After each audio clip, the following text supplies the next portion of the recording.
Hello, and welcome to Tech Tuesdays, presented to you by A&L BMW, based out of Pittsburgh, Pennsylvania.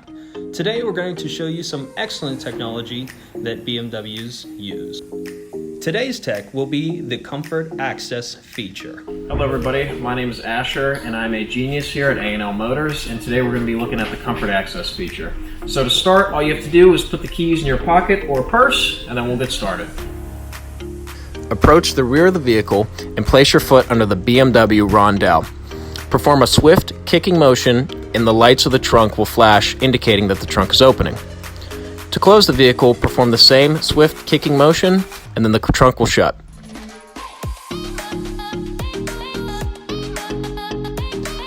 Approaching the vehicle with the keys in your pocket.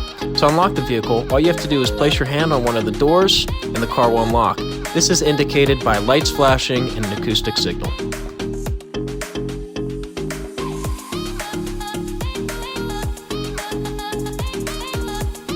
To lock the vehicle, simply place your finger on one of the gills on the inside of each door handle.